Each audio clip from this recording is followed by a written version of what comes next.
सम्माननीय प्रधान न्यायाधीशज्यू, संघीय संसदका महासचिवज्यू,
नेपालको सार्वभौम सत्ता र राजकीय सत्ता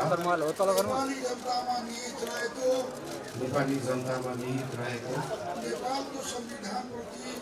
नेपालको संविधानप्रति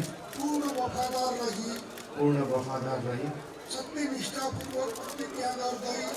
सत्यनिष्ठापूर्वक प्रतिज्ञा गर्दै ईश्वर देश र जनताको नाममा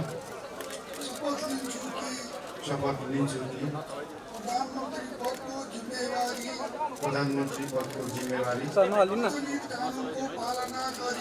प्रचलित कानुनको पालना गरी मुलुक र जनताको भलो चिताई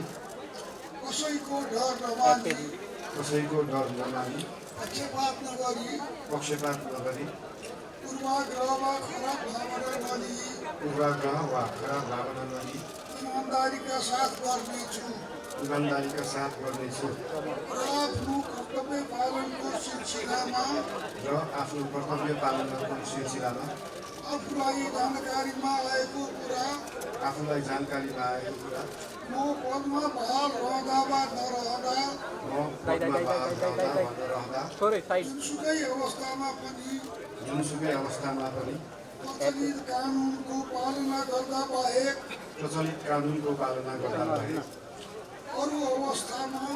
अरू अवस्थामा कुनै किसिमबाट पनि प्रकट वा सङ्केत गर्ने छैन।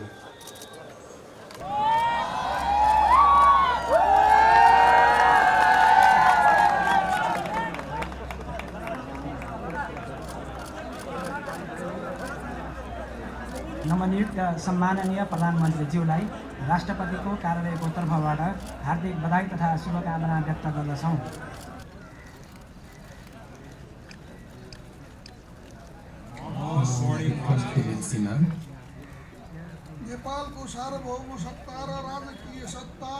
नेपालको सार्वभौम सत्ता र राजकीय सत्ता नेपाली जनतामा निहित रहेको नेपालको संविधानप्रति पूर्ण वफादार रही सत्यनिष्ठापूर्वक प्रतिज्ञा गर्दै ईश्वर देश र जनताको नाममा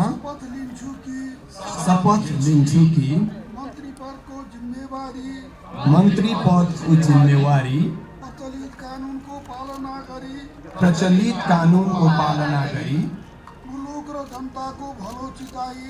मुलुक र जनताको भलो चिताई कसैको डर नमानी कसैको डर नमानी पक्षपात नगरी पूर्वाग्रह वा खराब भावना नलिई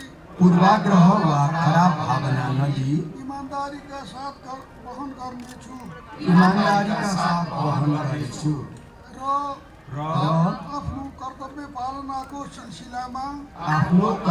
पालनाको सिलसिलामा आफूलाई जानकारीमा आएको कुरा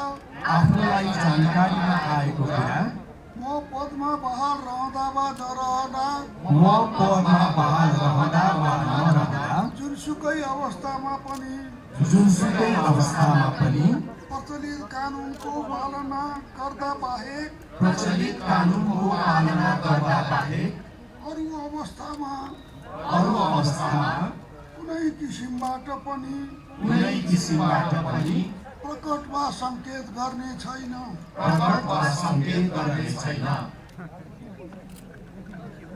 सेसनको कार्यक्रम समेत रहेको जानकारी गराउँदछु।